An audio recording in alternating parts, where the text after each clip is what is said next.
والصلاة والسلام على رسول الله وآله آل الله واللعنة الدائمة على أعدائهم وأعداء الله من يوم عداوتهم إلى يوم لقاء الله. أما بعد، فقال الله تبارك وتعالى في كتابه المجيد وفرقانه الحميد: اعوذ باللہ من الشیطان الرجیم، بسم اللہ الرحمن الرحیم. شہر رمضان الذی انزل فیہ القرآن ھدی للناس وبینات من الھدی والفرقان. صدق اللہ.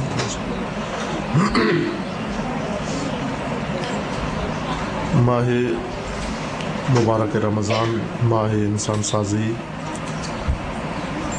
ماہ خود سازی، ماہ تربیت و تزکیہ و تہذیب ہے. اس ماہ میں انسان کوشش کرے کہ جیسے اہتمام کے ساتھ روزہ رکھتا ہے، سحر کرتا ہے، افطار کرتا ہے، اور باقی آداب بجا لاتا ہے، ایک اہم اہتمام انسان اپنے تزکیہ و تہذیب کے متعلق کرے. حتیٰ روزے کا بھی مقصد یہی ہے کہ انسان در حقیقت مہذب ہو جائے، انسان تربیت پا جائے، بری عادتیں اور بری خصلتیں انسان سے دور ہو جائیں اور اس کے بجائے اچھی عادتیں اور اچھے خصائل انسان کے اندر پیدا ہوں. اگر یہ پنکھا تھوڑا آہستہ کر دیں.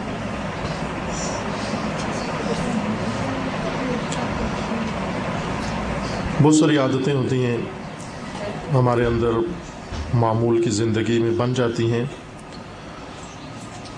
جو درست نہیں ہوتی اور ہمیں معلوم بھی نہیں ہوتا کہ یہ عادتیں ہمارے اندر پیدا ہو چکی ہیں. جس طرح بعض جسمانی بیماریاں ہمارے اندر وجود میں آ جاتی ہیں بعض اوقات، اور ہمیں معلوم نہیں ہوتا کہ بیمار ہو چکے ہیں ہم. ایسی بیماریاں جن کا درد نہیں ہوتا، جیسے کینسر ہے، خدا نخواستہ اگر کسی کو ہو جائے، آغاز میں درد نہیں ہوتا، تکلیف نہیں ہوتی. یا شوگر ہے، اگر کسی کو شروع ہو جائے یہ بیماری، تو شروع میں آغاز میں اس کا درد نہیں ہوتا، تکلیف نہیں ہوتی. اور اس طرح کی اور بہت ساری بیماریاں ہیں جو جب لگتی ہیں انسان کو تو درد نہیں ہوتا. اور یہ خطرناک بیماریاں ہیں جو بغیر تکلیف کے شروع ہوتی ہیں اور موت تک انسان کو پہنچا دیتی ہیں. وہ بیماریاں جو شروع ہوں اور درد بھی ساتھ محسوس ہو، وہ نسبتاً اچھی بیماریاں ہیں، بیماریوں میں اچھی بیماریاں ہیں. چونکہ جو ہی بیماری انسان کو لگتی ہے ساتھ درد بھی ہوتا ہے، علامت بھی ہوتی ہے، اور انسان معلوم ہو جاتا ہے کہ میں بیمار ہوں، فوراً مجھے ڈاکٹر کے پاس جانا چاہیے، علاج کروانا چاہیے، کوئی دوا دارو کرنا چاہیے. اور اکثر اوقات انسان ان سے بچ بھی جاتا ہے، نجات بھی پا جاتا ہے. بس ایسی بیماریاں جو بدن کو لگ جائیں اور غیر محسوس طور پر، جن کی علامتیں دیر سے معلوم ہوں، وہ خطرناک ہیں. روح انسان بھی اسی طرح بعض بیماریوں میں آلودہ ہو جاتی ہے، اور ایسی بیماریاں ہیں جو ہمیں معلوم بھی نہیں ہیں، اور تکلیف بھی نہیں ہوتی، اتنی درد بھی نہیں ہوتا، بلکہ بعض اوقات خوش ہوتا ہے انسان کہ میرے اندر یہ صفت موجود ہے. بظاہر اس کو اپنے فائدے میں سمجھتا ہے، لیکن حقیقتاً روح کی بیماری ہے. روزہ اس لیے خداوند تبارک و تعالیٰ نے مقرر فرمائی یہ عبادت کہ معمول کی زندگی سے باہر آ جائیں آپ. روزہ صرف یہ نہیں ہے کہ کھانا پینا چھوڑ دیں آپ، پورے وجود کا روزہ ضروری ہے. آنکھ کا روزہ ہونا چاہیے، کان کا روزہ ہونا چاہیے، زبان کا روزہ ہونا چاہیے، ناک کا روزہ ہونا چاہیے، پورے بدن وجود کا اور روح کا روزہ ہونا چاہیے، ذہن کا اور عقل کا روزہ ہونا چاہیے. یعنی بہت ساری مباح چیزیں ہیں، جائز اور حلال چیزیں ہیں، نہ کھائیں روزے میں. روزہ باطل ہو جائے گا۔ اس طرح بہت ساری مباح باتیں ہیں، جائز باتیں ہیں، لیکن نہ کریں یہ باتیں۔ ناجائز تو ویسے بھی نہیں کر سکتے، روزے کی حالت میں بعض جائز باتیں بھی نہ کریں۔ ایسے فضول باتیں جن کا کوئی فائدہ نہیں ہے وہ نہ کریں آپ۔ تہمت، گالی، بہتان، غیبت، یہ تو روزے کے بغیر بھی ممنوع ہے، روزہ ہو یا نہ ہو۔ لیکن روزے کا مطلب یہ ہے کہ جس طرح حلال کھانا چھوڑ دیا تھوڑی دیر کے لیے، اس طرح بہت ساری جائز باتیں بھی چھوڑ دیں آپ۔ بہت ساری جائز نگاہیں ہیں، یہ نگاہ اگر ہم کر لیں تو کوئی حرج نہیں ہے، لیکن نہ کریں، اس لیے کہ انہی باتوں، انہی نگاہوں اور انہی جائز کھانوں سے بھی انسان کے اندر بہت ساری بیماریاں پیدا ہوتی ہیں۔ بہت ساری بیماریاں جو جسم میں موجود ہیں حرام کھانوں سے نہیں لگی ہوں گی، جائز کھانوں سے، مباح کھانوں سے لگی ہوں گی، حلال کھانے سے لگی ہیں یہ بیماریاں۔ اسی طرح انسان کی روح بھی بعض حلال باتیں، جائز باتوں سے روح آلودہ ہو جاتی ہے۔ یوں نہ کہیں کہ یہ چونکہ گالی نہیں ہے لہٰذا میں یہ بات کروں گا۔ اگر فضول بات ہے نہ کریں، کام کی بات نہیں ہے، فائدہ نہیں ہے اس میں، نہ کریں۔ ہمیشہ ٹھوڑی ہلتے رہنا، اس سے انسان مریض ہو جاتا ہے، بری عادتیں انسان میں پڑ جاتی ہیں۔ یا نگاہیں، ہر چیز دیکھنے کی ہے، ٹی وی دیکھ رہے ہیں، جو کچھ آ رہا ہے دیکھ رہے ہیں، ہر چیز دیکھنے کی نہیں ہوتی۔ بازار میں جا رہے ہیں، جو کچھ نظر آ رہا ہے دیکھ رہے ہیں، ہر چیز دیکھنے کی نہیں ہوتی، ہر چہرہ دیکھنے کا نہیں ہوتا۔ جائز بھی ہو اگر دیکھنا تو بھی نہ دیکھیں آپ۔ جس طرح روزے میں جائز چیزیں ہیں، حلال چیزیں ہیں، لیکن نہیں کھا سکتے آپ، ممنوع ہے۔ روزے کا معنی یہی ہے، اس لیے کہ یہ مباحات، یہ جائز چیزیں بھی انسان کو بعض اوقات نقصان پہنچاتی ہیں۔ اگر آپ حلال کی شکر کھائیں وہ بیماری لگ سکتی ہے آپ کو، حلال کا گوشت کھائیں، چربی کھائیں، بیماری لگ سکتی ہے آپ کو۔ کہ جن لوگوں کو ہارٹ اٹیک ہوتا ہے حلال گوشت کھا کھا کے، ان کے بدن میں چربی کی تعداد مقدار زیادہ ہو جاتی ہے، آخر خون رک جاتا ہے اور مر جاتے ہیں۔ نہ کہ حرام گوشت کھانے سے انسان کو شوگر ہوتا ہے یا ہارٹ اٹیک ہوتا ہے۔ حلال چیزیں بھی نقصان پہنچاتی ہیں، اسی لیے روزے میں حلال چیزوں سے روکا گیا ہے۔ حرام تو ویسے روزے کے بغیر بھی ممنوع ہے، روزے میں بھی ممنوع ہے، لیکن روزے کا مطلب یہ ہے کہ بہت ساری حلال چیزوں سے بھی رکنا ہے آپ کو۔ یہ ایک ہمارے لیے سبق ہو جائے پوری زندگی کے لیے، ایک مہینہ رکنا، یعنی پوری زندگی میں کچھ ایسے جائز حلال کام ہیں جو نہیں کرنے چاہیے ہمیں۔ حلال اور ضروری میں فرق ہوتا ہے، یہ کہ جو چیز جائز ہے، مثلا کہیں بھی بیٹھ جانا، بازار میں چوک میں بیٹھ جانا حرام نہیں ہے، وہ نہ بیٹھیں۔ جو تو نہیں کہ جہاں بیٹھنا جائز ہے وہیں میں بیٹھ جاؤں، وہاں پر کرسی لگا کے، میز لگا کے وہیں بیٹھ جاؤں، چونکہ جائز ہے یہاں پر۔ بس بیماریاں ہیں ہمارے اندر ایسی جو ان چیزوں سے حاصل ہوتی ہیں، خداوند نے ہمیں روک دیا۔ اب ہم کوشش کریں کہ روزہ، پورا روزہ رکھیں۔ آدھا روزہ فاقہ ہے، صرف روزہ نہیں ہے۔ فاقہ اور چیز ہوتی ہے، روزہ اور چیز۔ روزہ عبادت ہے، فاقہ کھانا پینا چھوڑ دینا ہے۔ اسپتال میں بھی کچھ لوگ جاتے ہیں، ڈاکٹر کہتے ہیں ان کا فاقہ ہونا چاہیے، کھانا پینا ان کا بند کروا دو۔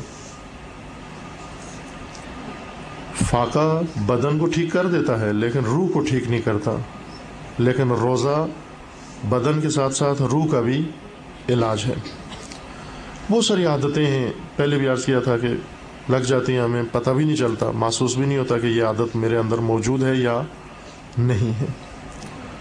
مثلا خود نمائی، اپنی ستائش کرنا، اپنی تعریف کرنا، خود غرضی، خود خواہی، یہ بہت زیادہ ایک بری صفت ہے انسانوں میں۔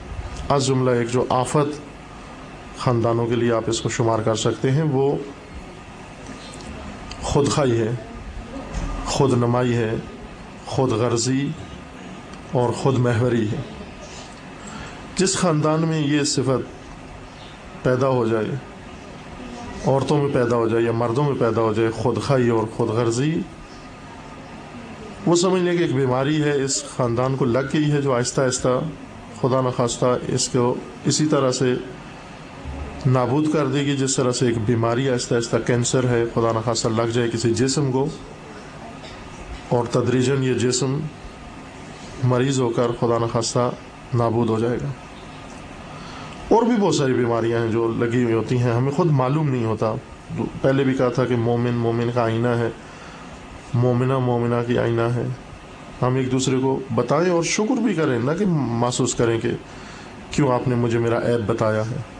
تشکر کریں کہ اچھا کیا آپ نے۔ البتہ عیب بتانے کا طریقہ ہوتا ہے، بڑی محفل میں کسی کو شرمندہ کرنا یہ عیب بتانا نہیں ہوتا، یہ اس کی کردار کشی ہے، یہ شخصیت کشی ہے۔ اگر کسی میں عیب ہے الگ کر کے چپکے سے اس کو سمجھائیں کہ یہ مسئلہ ہے اور آپ اس کو دور کریں اپنے آپ سے۔ نہ چاہتے ہوئے بھی بعض کام ہم سے سرزد ہو جاتے ہیں، جیسے جھوٹ بولنا انسان شروع کر دیتا ہے، پتہ بھی نہیں چلتا کہ میں جھوٹ بول رہا ہوں۔ ایک اور چیز جو شرعی مسئلہ بھی اب یہاں آپ کو عرض کرتا چلوں، خصوصاً روزے کی حالت میں زیادہ مہم ہے یہ چیز۔ بعض چیزیں ہیں جو ہم ان کو اہمیت نہیں دیتے لیکن ہوتی بہت زیادہ بڑی اہمیت ہے ان چیزوں کی۔ شرعی مسائل سے ہمیں آشنا ہونا چاہیے تاکہ حرام و حلال سے بچ سکیں، تاکہ روحی بیماریوں سے اور دلی بیماریوں سے بچ سکیں ہم۔ ہر ایک کے لیے واجب ہے، جو یہ انسان بالغ ہوتا ہے شرعی واجبات اپنے حرام و حلال سے اس کو آگاہی ہونا چاہیے کہ کیا میرے لیے جائز ہے، کیا جائز نہیں ہے۔ روزہ بھی ہو جھوٹ بھی بولیں ہم، وہ اس روزے کا کیا فائدہ ہے؟ روزہ بھی ہو غیبت بھی کریں، روزہ بھی ہو اور حرام کام بھی کریں معاذ اللہ، یہ روزہ بھی فائدہ ہے؟ اسی طرح ایک چیز شرعی حکم یہ ہے کہ مثلا خصوصاً جیسے یہ مجلس ہے اور اس میں مومنات کو توفیق ہے شرکت فرماتی ہیں، یہ خیال رکھیں کہ بہت ساری چیزوں کو ہم پر واجب ہیں، بہت ساری چیزیں ہمارے لیے حرام ہیں۔ مثلا فرض کر لیں کہ اگر ایک آدمی نے ایک اپنے لیے جگہ مختص کی ہے، مخصوص کی ہے بیٹھنے کے لیے، تو دوسرے کو حق نہیں پہنچتا کہ اب اس کو اٹھا کر خود اس کی جگہ پر بیٹھ جائے، یہ اس کا حق ہے، جہاں بیٹھ گئے وہ۔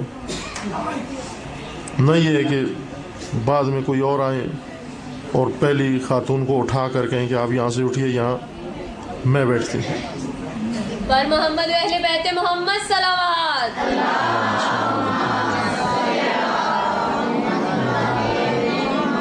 پلیز ذرا خاموشی اختیار کریں۔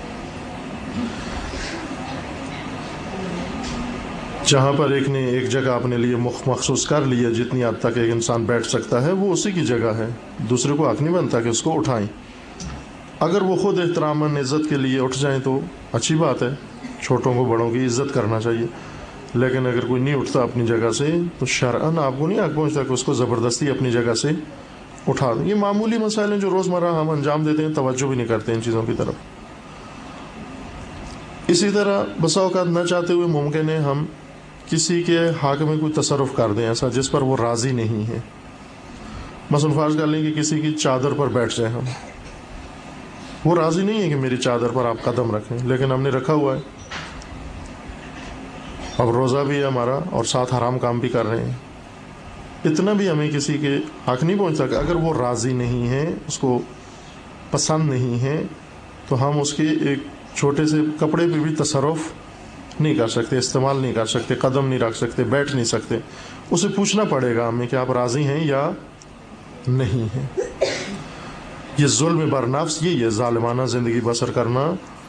وہ فرق نہیں پڑتا کہ آپ کے گھر میں پیسے ہوں، کوئی ظالم آ کر اٹھا کر لے جائے، یا مثلا کوئی چھوٹی سی چیز ہو، ماچس ہو، ایک آدمی بغیر اجازت کے اس میں سے ایک دیا سلائی نکال لے، دونوں ظلم ہیں۔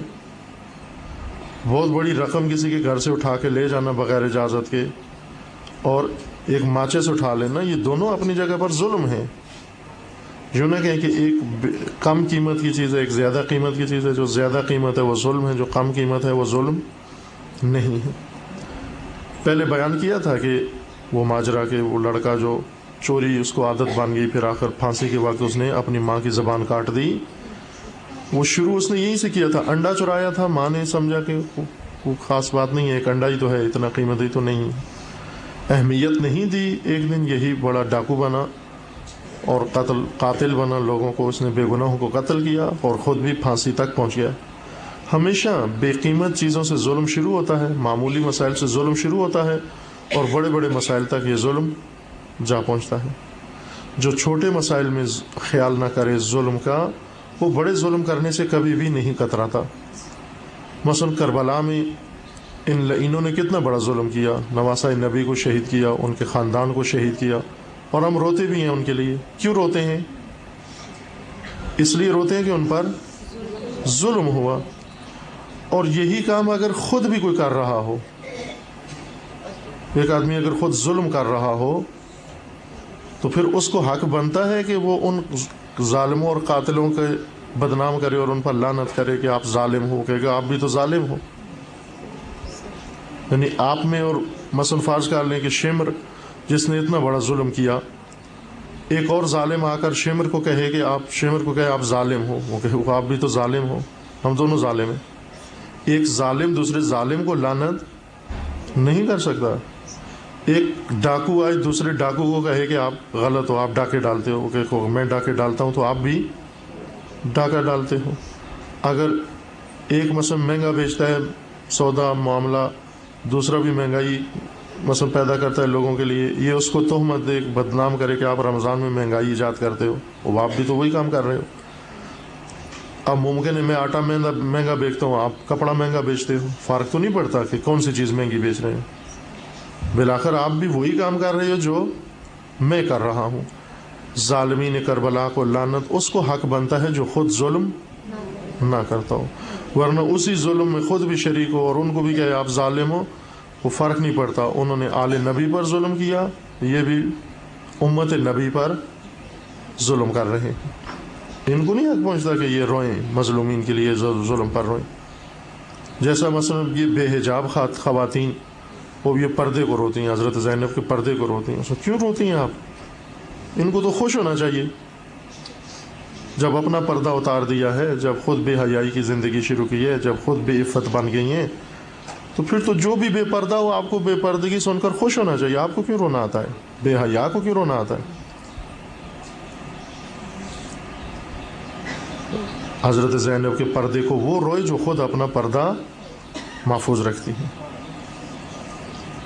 اسی طرح ظالم کے خلاف وہ نفرت کرے جو خود ظلم نہیں کرتا۔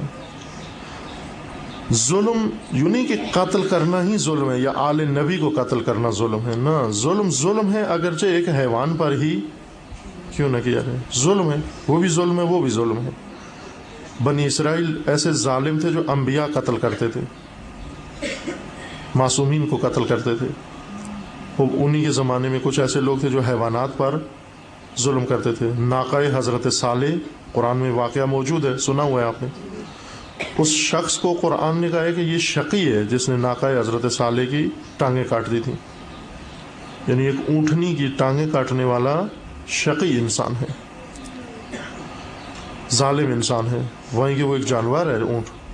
تو یوں تو نہیں کہ جس نے مثلا حضرت صالح کو شہید کرے تو ظلم ہے، لیکن اونٹنی کو مارے تو یہ ظلم نہیں، دونوں ظلم ہے، ظلم ہے بالآخر۔ چھوٹے ظلم سے ہم بچیں گے تو بڑے ظلموں سے اجتناب ہوگا، ورنہ چھوٹے چھوٹے جرائم کرتے رہیں ایک دن بڑے مجرم بن جائیں گے، چھوٹے چھوٹے ظلم کریں گے ایک دن بڑے ظالم بن جائیں گے۔ ظلم سے نفرت کریں، ہرگز ظلم کے قریب نہ جائیں۔ ایک ظلم یہ ہے کہ دوسروں کے مال میں بغیر ان کی اجازت کے تصرف کرنا، ہاتھ لگانا، اس کو استعمال کرنا، کھانا پینا جس کی ہم پرواہ نہیں کرتے۔ کسی نے اپنے لیے کوئی چیز رکھی ہوئی ہے، اس کو میں اٹھا لوں، مثلا نہیں رکھ سکتے آپ۔ احکام نماز میں بھی ہے کہ اگر ایک شخص نے اپنے لیے سجدگاہ رکھی ہے نماز پڑھنے کے لیے، آپ اس پر نماز نہیں پڑھ سکتے۔ دین اسی چیز کا نام ہے، حدود کا نام ہے، احترام کا نام ہے۔ ایک کی شخصیت کا احترام کریں، اس نے اپنے لیے مثلا فرض کر لیں یہ کتاب میں نے رکھ دی ہے، اب ہم چونکہ کلچرل زندگیاں بسر کرتے ہیں، دینی زندگیاں بسر نہیں کرتے۔ یہ کتاب ہے میری یہاں پڑھی ہوئی ہے، جو بھی آئے اس کا جی چاہتا ہے دیکھوں کہ اس کتاب میں کیا لکھا ہے، فوراً اٹھا کے پڑھنا شروع کرتے ہیں۔ یہ ظلم ہے، یہ غلط ہے، حرام ہے۔ یہ پہلے پوچھیں مجھ سے کہ میں راضی ہوں یا نہیں ہوں۔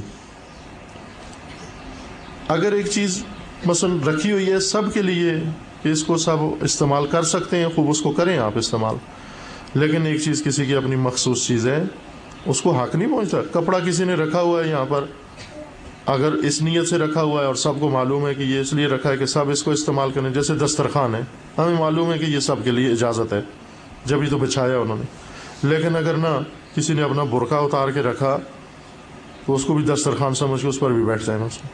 حق نہیں بنتا, ظلم ہے یہ چھوٹی چھوٹی چیزیں ہیں جو ہمارے دلوں کو سخت کر دیتی ہیں, شقی بنا دیتی ہیں. جوتیاں روز اٹھا کے لے جاتی ہیں. یہی میں عرض کرنا چاہتا ہوں کہ بہت سارے مسائل ہیں جو ہم خیال نہیں رکھتے, اور پھر اپنے آپ کو مومن بھی کہتے ہیں, مومنہ بھی کہتے ہیں, اہل بیت کے لیے روتے بھی ہیں, ہم روزہ بھی رکھتے ہیں, اور خدا سے یہ بھی توقع ہے کہ ہمیں ثواب بھی ملے گا. کس کا ثواب ملے گا؟ اگر ہم ظلم کر کے ثواب کے مستحق ہیں تو پھر جنہوں نے کربلا میں ظلم کیا ہے تو انہیں زیادہ ثواب ملنا چاہیے, چونکہ انہوں نے بڑا ظلم کیا ہے. ظالموں کو کیسے ثواب ملے گا؟ ظلم پر کیسے ثواب ملے گا؟ جو چیز آپ کے لیے معین کی گئی ہے کہ اس کو آپ ہاتھ لگائیں, اس کو لگائیں بے شک, چونکہ اجازت ہے. لیکن جس چیز کو وہ مالک یا وہ صاحب اس چیز کا راضی نہیں ہے ہاتھ لگانے پر, اسے ہم ہاتھ نہیں لگا سکتے مگر یہ کہ پہلے اجازت لیں. اگر وہ راضی ہے, بچہ بھی ہے چھوٹا تو بھی ایسا ہی ہے, چھوٹا بچہ اگر راضی نہیں ہے میں اس کے کھلونے کو ہاتھ لگاؤں, نہ لگائیں آپ. یہ ہمارا کلچر ہے, ہم سمجھتے ہیں کہ زبردستی بھی ہوا تو ہاتھ تو لگائیں گے, چھین کے بھی ہاتھ لگائیں گے. تم کون ہوتے ہو مجھے روکنے والے؟ ظالم لوگ ہیں. اگر ایک آدمی نہیں ہے راضی, میری کتاب کو ہاتھ نہ لگاؤ, میرے قلم کو ہاتھ نہ لگاؤ, میری تسبیح کو ہاتھ نہ لگاؤ, میری انگوٹھی کو ہاتھ نہ لگاؤ, نہ لگائیں آپ. پہلے اس سے اجازت لیں. اجازت لینا ہم اپنی توہین سمجھتے ہیں, چونکہ ظالمانہ کلچر ہے جس میں ظلم ایک عام چیز ہے. اب بازار میں بھی چلے جائیں, کوئی کسی کے حقوق کا خیال نہیں رکھتا. وہ یہ ظالمانہ ماحول ہے. اگر یہ ظلم نہ ہوتا, گھروں میں بھی اتنے مسائل نہ ہوں, معاشرے میں اتنے مسائل نہ ہوں, ہمارے ملک میں اتنے مسائل نہ ہوں. یوں تو نہیں کہ فقط ایک مسجد میں 40-50 آدمی قتل کر دینا ہی ظلم ہے. ایک مسجد میں کسی نمازی کے حقوق سلب کر لینا بھی ظلم ہے. جیسے عرض کیا کہ اگر ایک آدمی سجدگاہ رکھتا ہے کہ یہ نماز میں اس پر پڑھوں گا, ہمیں حق نہیں پہنچتا کہ اس پر جا کر نماز پڑھیں, یا اس کو اٹھائیں وہاں سے کہ آپ ہٹو میں یہاں پر نماز پڑھوں. نہ, وہ اس کی جگہ ہے, وہ اس کا مخصوص, وہ پڑھ کے فارغ ہو پھر آپ پڑھیں اس پر. یوں نہیں ہے کہ جیسے بھی ہمارا جی میں آئے, جیسا ہمارا دل کرے اس طرح سے عمل کریں. تربیت اسی چیز کا نام ہے. تربیت فقط یوں نہیں ہے کہ قرآن اٹھا کے پڑھ لیا, 2 سورتیں پڑھ لی, یا فرض کر لیں ایک ذکر کر لیا, ایک مرثیہ پڑھ لیا, ایک مجلس سن لی تو تربیت ہو گئی ہماری. یہ تربیت نہیں ہے, یہ سماعت ہے. اب سننے کو لوگ مختلف چیزیں سنتے ہیں, کبھی قوالی سن لیتے ہیں, کبھی گانا سن لیتے ہیں. ہم ایک اچھی چیز سن لیتے ہیں, وہ بری چیز سن لیتے ہیں. سن لینا تربیت نہیں ہے. تربیت یہ ہے کہ اپنے اندر غلط عادتیں پہچانیں اور ان غلط عادتوں کو ترک کریں. اب میں تو نہیں کہتا کہ چوری ہے, لیکن یہ کلچر ہے ہمارا, بن چکا ہے بغیر اجازت کے اشیاء میں تصرف کرنا. مثلا فرض کر لیں کہ میں اگر یہاں پر تسبیح رکھ جاؤں اپنی, اور یہاں 1000 آدمی بیٹھا ہوا ہو, اس 1000 آدمی میں سے کسی کو حق نہیں ہے کہ اس کو صرف اٹھا کے ہاتھ لگائے کہ یہ کیا ہے, جب تک میں راضی نہیں ہوں. پڑھی رہی ہے تسبیح 100 سال پڑھی رہے, کسی کو حق نہیں پہنچتا جب تک میں راضی نہیں ہوں. اس حد تک انسان مکلف ہے, اس حد تک انسان پابند ہے دین خدا کا. اگر ان چیزوں کو خیال نہیں رکھیں گے, یہ نحوستیں, زندگی میں نحوستیں یہاں سے پھیلتی ہیں, اور ان چیزوں سے ہمیں اجتناب کرنے کی اشد ضرورت ہے. جو چیزیں عام استعمال کی, مثلا مسجد میں اگر ایک چیز رکھی ہو, یہ تسبیح سجدگاہیں ہیں اور یہ صرف مسجد کے لیے ہیں, آپ کو حق نہیں بنتا کہ اس سجدگاہ کو تبرک سمجھ کر اٹھا کے گھر لے جائیں, یا اس تسبیح کو متبرک سمجھ کر اس کو گھر لے جائیں. وہ وہیں کے لیے ہے, واپس اس کو مسجد رکھ کر آئیں. جب تک آپ کے گھر میں ہے آپ ظالم ہیں. تبرک اس طرح تو نہیں ہوتا کہ انسان جو چیز بھی اچھی ہے اس کو تبرک کے طور پر اٹھا کر لے آئے. کربلا میں اتفاقاً بعض ظالم اسی طرح کرتے تھے. یہ ذاکروں سے سنا ہوا ہے نا آپ نے کہ وہ شعر بھی ہے کہ لوٹو تبرکات آل رسول. وہ تبرک سمجھ کر چادریں بیویوں کی اتارتے تھے, چونکہ متبرک چادریں ہیں وہ. ایک شقی آیا, آ کر حضرت فاطمہ کبریٰ کی جب چادر اتاری اس نے,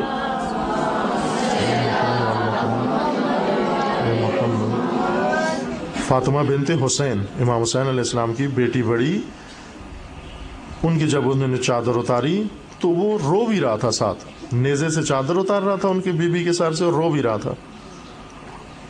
تو بیوی نے کہا کہ تم چادر بھی لوٹتے ہو روتے بھی ہو؟ تو کہا کہ لوٹتا اس لیے ہوں کہ خوب اگر میں نے نہ لوٹا تو کوئی اور اٹھا لے گا یہ چادر. اور کہا پھر روتے کیوں؟ کہا روتا اس لیے ہوں کہ آپ آل رسول ہیں. ہم بھی ایسا نہ ہو کہ روئیں بھی آل رسول کے لیے اور ظلم بھی ساتھ کرتے رہیں، پھر ہم میں اور ان میں کیا فرق ہو جائے گا.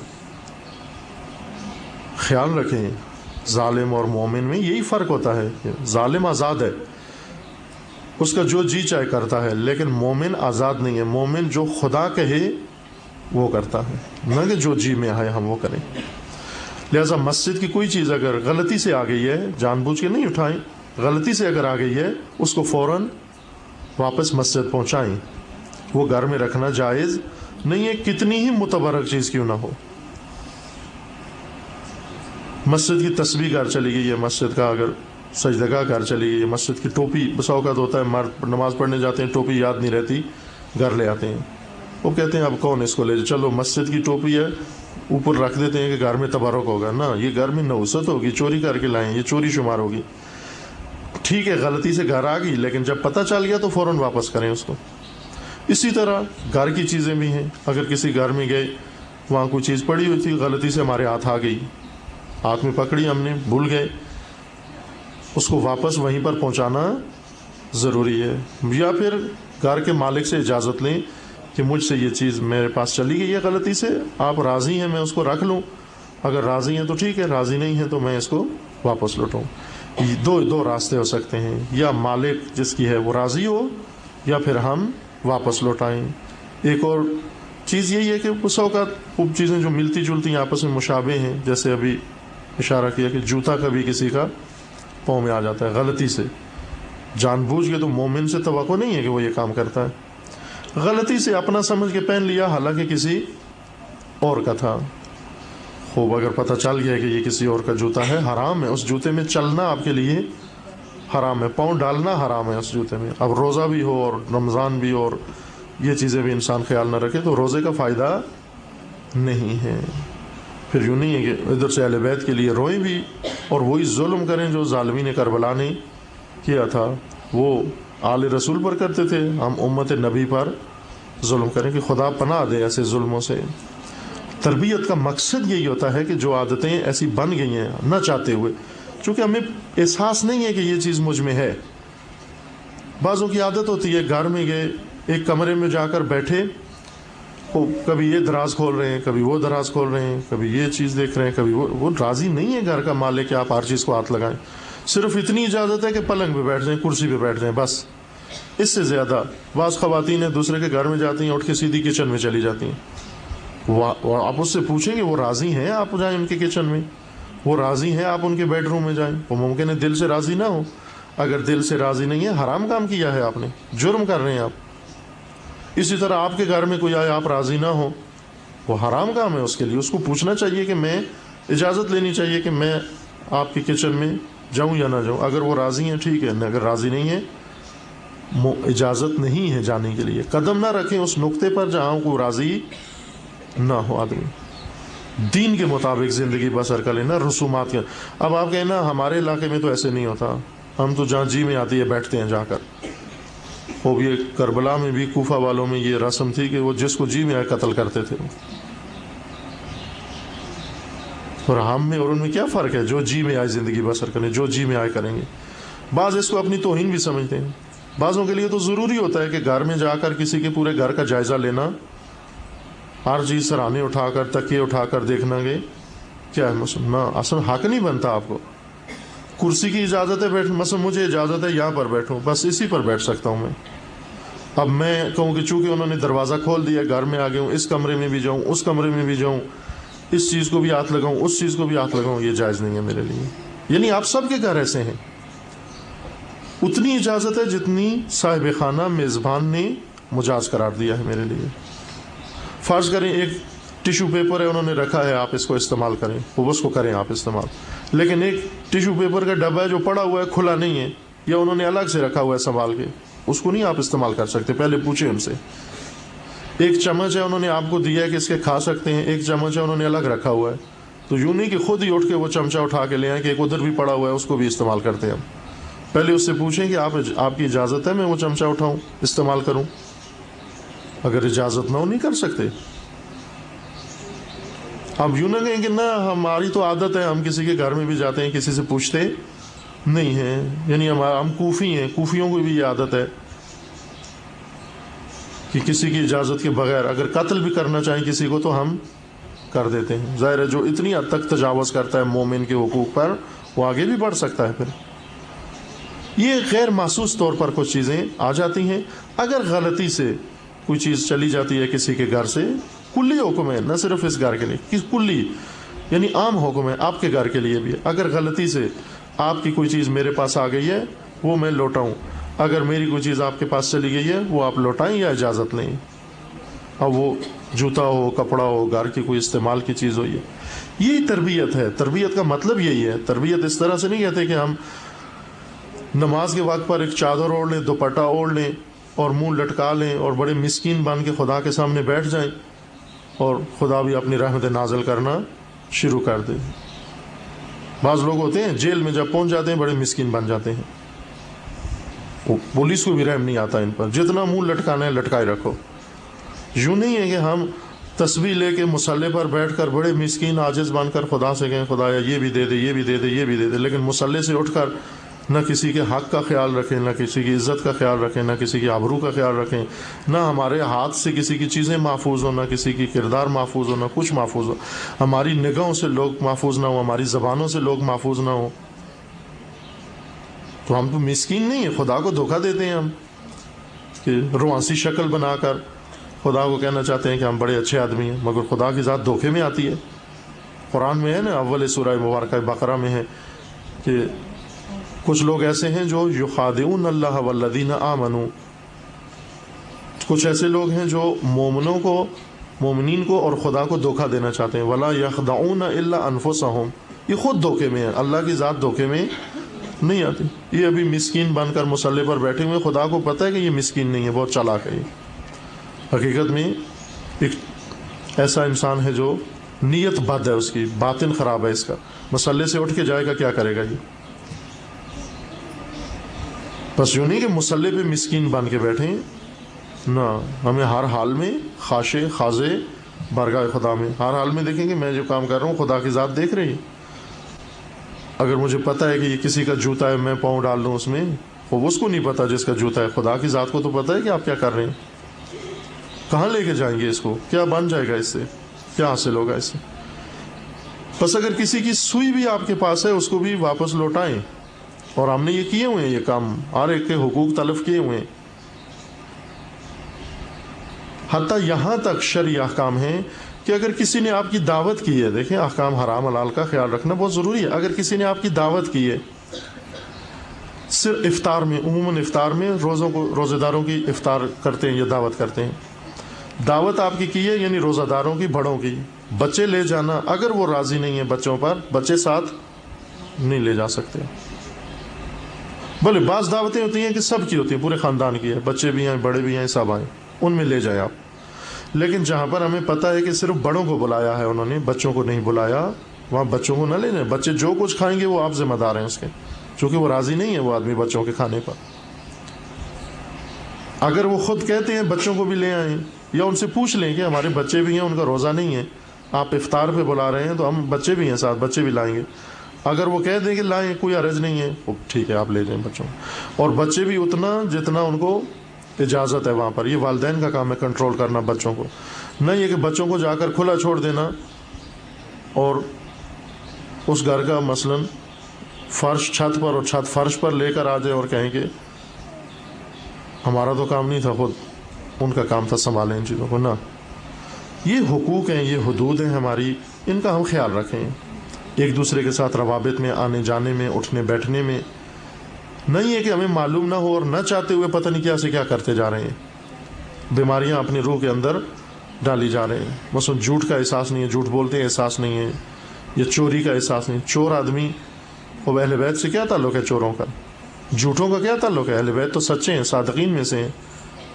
جس طرح میں نے کہا یہ بے پردہ خواتین کا کیا حق ہے حضرت زینب کے پردے کو روتی ہیں، چوروں کا کیا حق ہے کہ وہ اہل بیت کو روتے ہیں؟ یا مثلا جھوٹوں کا کیا حق ہے کہ وہ سچوں کو روتے ہیں؟ اگر اتنا ہی سچوں پہ دل دکھتا ہے خود سچ بولو. یہ زندگیاں ہمارے لیے نمونہ ہیں. لہذا عادتیں احکام بھی معلوم ہونے چاہیے. بعض چیزیں احکام معلوم نہیں ہیں. یہ جو دوسروں کے گھروں میں جا کر سمجھتے ہیں پارک میں آ گئے ہیں ہم، اور جس طرح پارک میں ہر چیز ہماری ہے اس طرح یہ اپنا گھر ہے اور ہر چیز ہماری ہے، چونکہ شرعی مسئلہ نہیں جانتے. اب جب کہ معلوم ہو گیا ہے تو انشاءاللہ امید ہے کہ اس کے بعد خیال رکھیں گے. ایک دوسرے کے گھروں میں مہمان کے طور پر جاتے ہوئے یا کسی بھی مناسبت سے جب بھی جائیں تو ان شرعی حدود کا خیال رکھ کر جائیں. اگر ان کا خیال نہیں رکھیں گے تو عذاب ہوگا، پوچھا جائے گا. گناہ ہے یہ، اور توبہ کے بغیر معاف نہیں ہوگا یہ گناہ. پھر ہم کہتے ہیں کہ ہم فلاں کام بھی کرتے ہیں، فلاں بھی کرتے ہیں. مثلا مجلس میں گئے، خیال نہیں رکھا بعض چیزوں کا، پھر کہتے ہیں اس مجلس کا ہمیں ثواب بھی ہوگا. ثواب کتنا ہوگا؟ عذاب ہوگا یا ثواب ہوگا؟ جس مجلس میں ہم نے نہ حرام کا خیال رکھا اور نہ حلال کا خیال رکھا. مثلا یہ ساری چیزیں اگر پہلے بھی اوروں کے بھی مثلا بعض مسائل ہیں کہ اگر ہمارے ہاتھ میں کوئی چیز کسی کی غلطی سے آ گئی ہے، کسی کے گھر گئے تھے، کوئی چیز ان کی ہمارے ہاتھ آ گئی ہے، اس کو واپس لوٹائیں اگر موجود ہے، یا ان سے معذرت کریں یا ان سے اجازت لیں، حلالیت طلب کریں ان سے. کوئی چیز ہماری ان کے پاس چلی گئی ہے، یہ بھی مسئلہ ہے. اب ممکن ہے کہ کچھ چیزیں ہماری لوگوں کے پاس موجود ہوں اور ہمیں پتہ ہے کہ لے گئے ہیں، غلطی سے اٹھا کے لے گئے ہیں. آپ معاف کر دیں تاکہ ان کا گناہ نہ رہے. آپ کہیں گے ٹھیک ہے میری طرف سے اجازت ہے. ایسا نہ ہو کہ وہ گناہ میں مبتلا رہے. جب تک آپ راضی نہیں ہیں وہ گناہ کر رہے ہیں. لہٰذا آپ کی کوئی چیز اگر کوئی اٹھا کر لے گیا ہے، نہیں دے رہا، آپ اس کو کیا کریں؟ روزے کا مہینہ ہے، معاف کر دیں کہ وہ جاہل تھا، نادان تھا، لے گیا، میں نے معاف کر دیا. اگر ہمارے پاس کسی کی چیز ہے تو یوں نہ کہیں کہ انشاءاللہ اس نے بھی معاف کر دیا. نہ، اس کو میں نے لوٹانا ہے. ہماری چیزیں جو لے گئے ہم نے معاف کر دیا ہے، دوسروں کی چیزیں جو ہمارے پاس ہیں وہ ہم نے واپس لوٹانی ہے. یہ عادتوں کے تحت ہوتا ہے. کوئی بھی نیت نہیں کرتا غلط، عادت ہے. جس طرح بعضوں کی عادت ہے فضول بات کرنا، دوسروں کے کھوج لگانا. یہ میں ذرا بعد میں بھی بتاؤں گا تفصیل سے.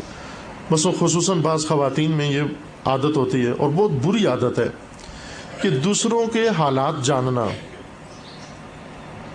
ایک پورا جاسوسی کا ایک نیٹ ورک بنایا ہوتا ہے انہوں نے کہ فلاں کیا کھاتی ہے، فلاں کیا پیتی ہے، اس کے گھر میں کیا ہو رہا ہے، اس کے بچے کیسے ہیں، اس کے میاں کیسے ہیں، اس کے سسر کیسے ہیں، اس کے شوہر کیسے ہیں. یہ ہر وقت ہمیں باخبر رہنا چاہیے. کیوں رہنا چاہیے دوسرے کے حالات سے باخبر؟ جیسے کل عرض کیا تھا کہ سوء ظن پیدا نہ کریں. تجسس بھی حرام ہے. تجسس یعنی دوسروں کے حالات جاننے کی کوشش کرنا. دوسرے کیا کھاتے پیتے ہیں، دوسروں میں کیا تلخیاں ہیں. کل آپ کے گھر سے ایک آواز آ رہی تھی، لگتا ہے کوئی جھگڑا ہو گیا، کیا ہوا؟ فلاں ہونے والا ہے، یہ ہونے والا ہے. ہمیں کیا کچھ ہونے والا ہے؟ بلاخر ان کے گھر کی اپنی اندرونی چیز ہے، ہم سے مربوط نہیں ہے یہ. لیکن ہم پیٹ میں درد پڑا رہتے ہیں، مروڑ پڑے رہتے ہیں جب تک جان نہ لیں گے ادھر کیا ہوا. وہ غلط ہے. یہ نحوستیں ہیں زندگی کی. اس وجہ سے نہ چاہتے ہوئے یہ عادتیں ہم میں، توجہ بھی نہیں کرتے کہ یہ غلط عادت مجھ میں ہے. آخر مجھے کیا لگے کہ کسی کی زندگی میں، خصوصی زندگی، اس کی اپنی پرسنل زندگی ہے، اس کے اپنے پرائیویٹ مسائل ہیں، مجھے کیا لگے ان سے. اگر وہ بتانا بھی چاہے تو آپ کہہ دو کہ مجھ سے نہیں ہے مربوط. مجھ سے وہ بات کرو جو مجھ سے تعلق رکھتی ہے، مربوط بات ہے. اپنی خصوصی زندگی مجھے کیوں بتاتے ہیں؟ جیسے عرض کیا کہ بعض ہوتے ہیں جو مسئلہ بھی پوچھا تھا کسی نے یہاں پر کہ ہم اپنے دکھ درد کسی کے سامنے بیان کریں دل ہلکا کرنے کے لیے. یہ بھی غلط ہے. اور کسی کا درد دل سننا صرف لذتیں اٹھانے کے لیے، یہ بھی غلط. خوب لوگ ہیں، درد مند ہیں، ہر ایک کی اپنی زندگی میں دکھ درد ہیں. آپ ان کو سہارا دیں، دلاسا دیں اور دعا کریں ان کے لیے، اور وہی روک دیں، کہیں کہ یہ آپ کے خاص مسائل ہیں، یہ ہمیں نہ بتائیں، ہم سے مربوط نہیں ہیں یہ چیزیں آپ کی، آپ اپنے دل میں رکھیں، ہمیں اپنی پرائیویٹ چیزیں نہ بتائیں. خوب ممکن ہے کل کو ہمارے تعلقات اچھے نہ رہیں اور یہی باتیں آپ کے راز میری زبان سے کہیں اور بات نکل جائے گی. میں بھی مجرم، آپ بھی مجرم. مجھے نہ بتاؤ ایسی بات جس میں بھی مجرم بن جاؤں، آپ بھی مجرم بن جائیں. یہ چیزیں زندگیوں میں ہم خیال رکھیں ان چیزوں کا، چھوٹی چھوٹی باتوں کا. یہ چھوٹے مسائل ہیں جو انسان کو تباہ کر دیتے ہیں، نابود کر دیتے ہیں اور عذاب خدا کے قابل بنا دیتے ہیں، خدا نخواستہ.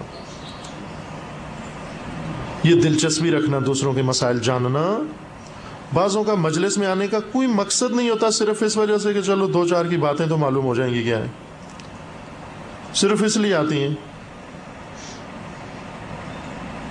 ورنہ یہی جو مجلس کے دوران باتیں کرتی رہتی ہیں خواتین، وہ یہ تو ظاہر مجلس سننے نہیں آئی ہیں، یہ کس لیے آئی ہیں؟ دوسروں کی کھوج لگانے کے لیے. یہ جاسوس ہیں، شیطانی جاسوس، کہ آپ بتاؤ کہ کیا کھایا کیا پیا فلاں، آپ کی ہمسائی اس کے حالات خراب تھے، وہ میاں اس کے ساتھ ناراض تھا، وہ بالآخر طلاق ہونے والی ہے نہیں ہونے والی ہے، بتاؤ کیا ہوا کیا نہیں ہوا.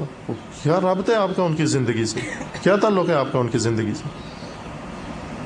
اگر ان کے مسائل ہیں، آپ کے بھی مسائل ہیں. کسی کے حالات زندگی کی کھوج لگانا ایسے ہی ہے کہ جیسے کسی کو ننگا کرنا. کوئی حاضر ہے ننگا ہو عریان ہو لوگوں کے سامنے گلی میں، خدا نہ خواستہ کوئی حاضر ہے، وہ کیوں ننگا کرتے ہیں لوگوں کو، کیوں عریان کرتے ہیں لوگوں کو؟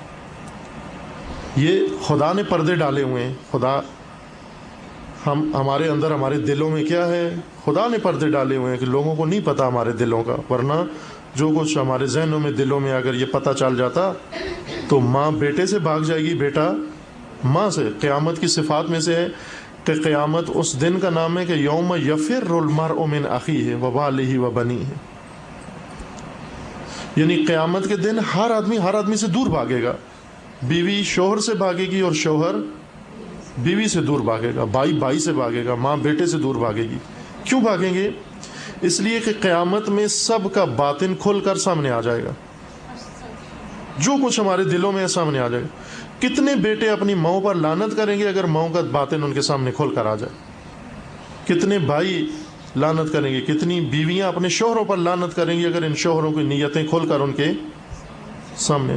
یہاں کیوں ہمارا بھرم موجود ہے، کیوں ایک دوسرے کی عزت کرتے ہیں؟ اس وجہ سے کہ خدا نے پردے ڈالے ہوئے ہیں. اسماء اللہ میں سے نا ستار العیوب ہے ذات خدا. ستار یعنی ستر یعنی پردہ ڈالنا.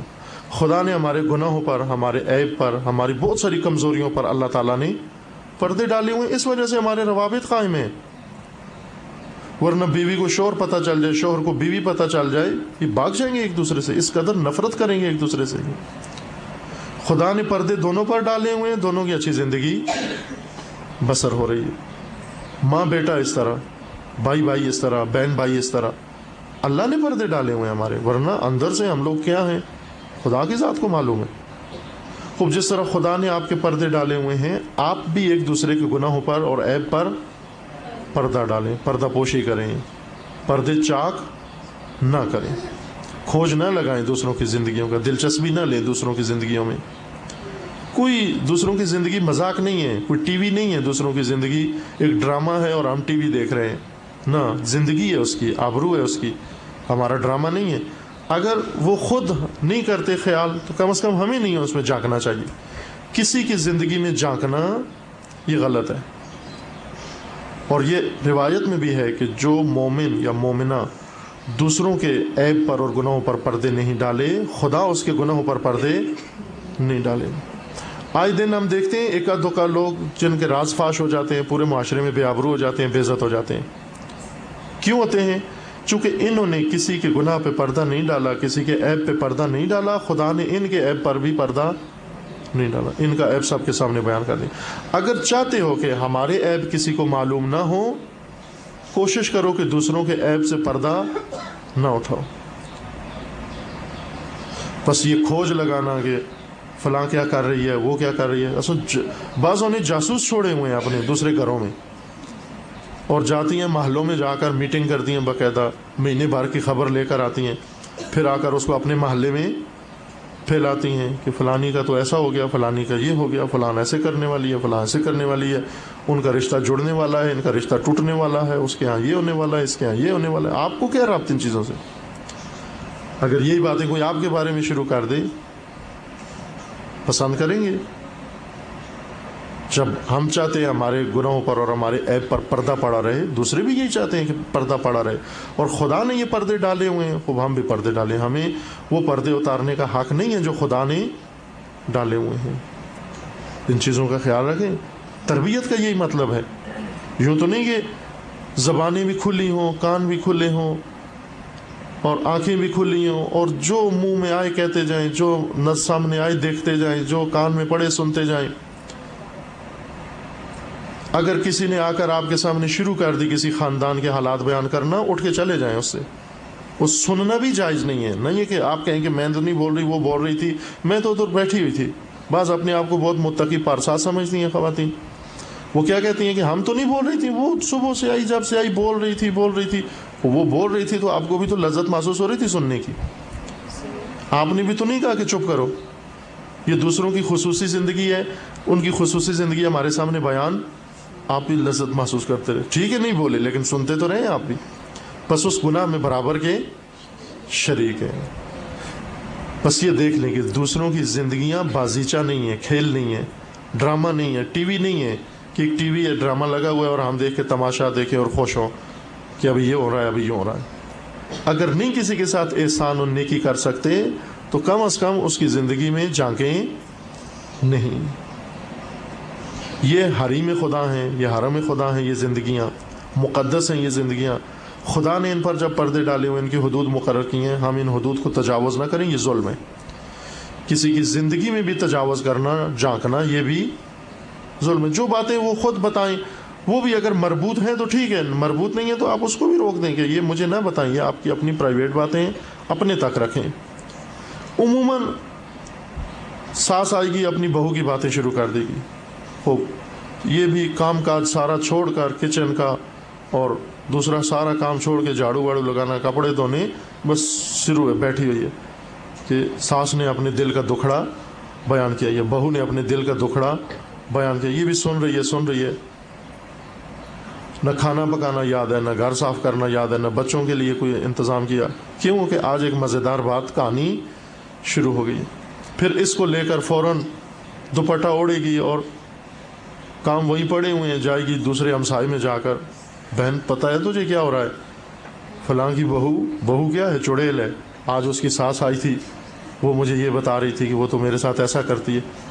پھر یہ بہو جاتی ہے ساس کی جگہ, اور اسی طرح ایک دوسرے کے بارے میں. یہ انسانیت نہیں ہے. اگر ایک مثلا ہے گھروں میں, میں نے کہا نا جھگڑے ہیں, ہر گھر میں ہیں, کون سا گھر ہے جس میں نہیں ہے. میں آپ کو یقین سے کہہ سکتا ہوں کہ آپ میں سے کوئی ایسا فرد نہیں ہے کہ جس کے گھر میں یہ مسائل نہ, چھوٹے بڑے ہیں, نوعیت مختلف ہے, سب گھروں میں یہ چیزیں ہیں. تبھی بات ہے, جیسا وہ محاورہ ہے نا, لوگ کہتے ہیں کہ جہاں دو برتن ہوں تو ان میں آواز تو پیدا ہوتی ہے, ٹکراتے ہیں آپس میں. دو آدمی جس گھر میں رہتے ہوں بالآخر میاں بیوی میں کچھ نہ کچھ تو ہوگا, کبھی تلخی ہوگی, کبھی شیرینی ہوگی, کبھی اچھی زندگی ہوگی, کبھی تھوڑے مسائل پیدا ہوں گے. جہاں بھی دو آدمی رہتے ہیں وہاں کچھ نہ کچھ ضرور پیدا ہوگا. تو ہمیں نہیں حق بنتا کہ ان کے مسائل میں مداخلت کریں. سب کے یہ مسائل ہیں اور ہم وہ کردار ادا نہ کریں حیوانات کی طرح, چغل خور, نماز. قرآن کی آیت میں کہ ویل لکل ہمازۃ لمزہ, پتہ ہے یہ حماز اور لماز کون ہوتا ہے؟ ویل لکل, خدا کی طرف سے ہلاکت ہو, پھٹکار ہو خدا کی اس پر جو حماز ہے اور لماز ہے. ویل لکل ہمازۃ لمزہ. اب آپ دیکھیں کہ کہیں ہم حماز تو نہیں ہیں, کہیں ہم لماز تو نہیں ہیں. حماز اور لماز کون ہوتے ہیں؟ یہ چغلیاں, ایک کی بات دوسرے گھر میں پہنچانے والی. جس طرح جراثیم ہوتے ہیں, مکھیاں, ایک گھر سے بیماری اٹھا کر دوسرے گھر میں. ایک گھر والوں کو زکام ہے, اس گھر کی مکھی دوسرے گھر میں جاتی ہے, اس کو بھی زکام ہو جاتا ہے. خوب یہ حماز اور لماز, یہ جو قرآن نے کہا ہے کہ اللہ کی پھٹکار ہو ان پر, یہ جو ایک گھر کی باتیں دوسرے گھر میں پہنچاتے ہیں. کیا حق بنتا ہے آپ کو؟ کس نے یہ حق دیا ہے کہ دوسروں کی زندگیوں سے اس طرح کھیلیں ہم؟ وہ اگر سن نہیں رہے, ان کو نہیں پتا, ہم چپکے میں بیٹھ کر, خلوت میں بیٹھ کر, اپنے گھر میں بیٹھ کر اس کے سارے پردے چاک کر دیں ہم. وہ مخلوق خدا ہے, اور اللہ کے قہر و غضب شامل حال ہوتا ہے انسانوں کے جو دوسروں کے پردے چاک کریں. حماز و لماز نہ بنے. پناہ مانگے اللہ کی کہ خدا ہمیں اس بری صفت سے نجات عطا فرمائے. سیکھیں حرام و حلال کو, پڑھیں, سیکھیں یہ چیزیں, ان کے مطابق زندگی بسر کریں. صرف یوں نہیں ہے کہ ہم جو کر کے آئیں اور تھوڑا سا گریہ کریں ثواب ہوگا اور جنت میں پہنچ جائیں گے ہم. ایسا نہیں ہے سستا اتنا دین. پردے چاک کر کے مجلس میں آئی ہیں بیٹھی ہو صبح سے ابھی تک کسی کے پردے چاک کر رہی ہیں, آخر میں مصائب ہوگا, گریہ کریں گی, سمجھتی ہے میں جنت میں چلی جاؤں گی. کہاں کی جنت, کائی کی جنت؟ دوسرے کی زندگی جہنم بنا کے خود جنت میں جا رہی ہیں. حماز و لماز کہاں جائے گا؟ جہنم میں. ویل لکل ہمازۃ لمازہ. قرآن پڑھ کے دیکھیں ذرا. نمام, چغل خور, ایک کی بات دوسرے گھر میں پہنچانا, چغلی کھانے والا. بچوں کو بھی ہم پھر ظاہر جب ہم بیٹھ کر دوسروں کے خاندانوں کے قصے اور کہانیاں اور داستانیں چھیڑتے ہیں, یہ بچے ہمارے دیکھ رہے ہوتے ہیں ہمیں کہ یہ میرے ماں باپ کیا کر رہے ہیں. آہستہ آہستہ بچے بھی اسی طرح نمام و حماز و لماز پیدا ہونا شروع ہو جاتے ہیں. پھر بعد میں کہتے ہیں کہ یہ بچہ یہ خراب ہو گیا ہمارا. وہ خود خراب کیا ہم نے جو خراب ہوا ہے. ہم نے اس کے سامنے دوسروں کے پردے چاک کیے ہیں, آج یہ دوسروں کے پردے چاک کرتا ہے.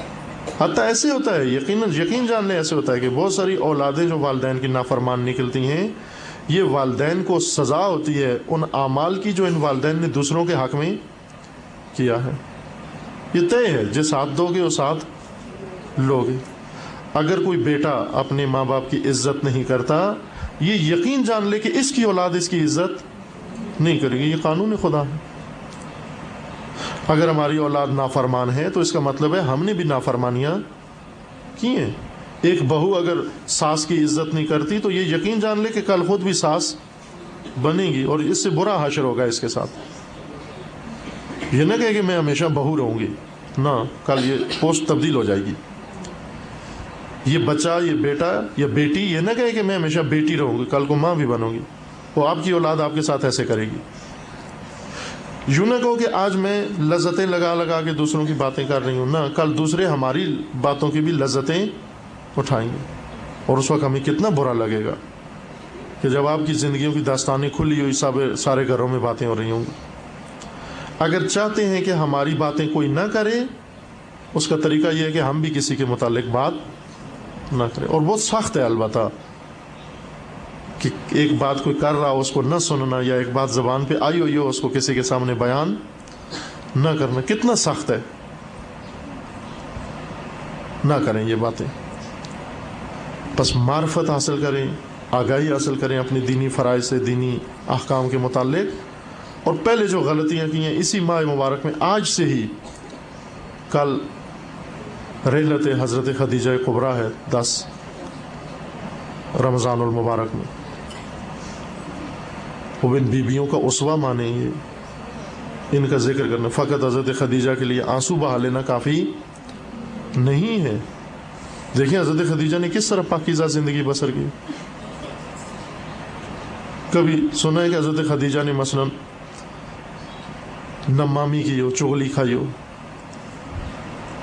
صرف ان کا نام لینے سے بہشت میں پہنچ جائیں گے ہم؟ نہ. اگر ان کا نام لینے سے جنت میں پہنچ جائیں گے تو حضرت خدیجہ کے زمانے میں بہت ساری خواتین تھیں جو ان کا نام لیتی تھیں. بلاخر آنا جانا تو تھا نا کچھ خواتین کا ان کے گھر, وہ ساری نام لیتی تھیں. تو جو بھی حضرت خدیجہ کا نام لے لے وہ بہشت میں ہے. تو پھر ابو لہب کی بیوی بھی بہشت میں ہے, چونکہ ابو لہب کی بیوی بھی حضرت خدیجہ کا نام لیتی تھی. قرآن نے اس کے بارے میں کیا کہا ابو لہب کی بیوی میں؟ تبت یدا ابی لہب, ویل ہو, ہلاکت ہو, مردباد ابو لہب. تبت یدا, کٹ جائے ابو لہب کا ہاتھ.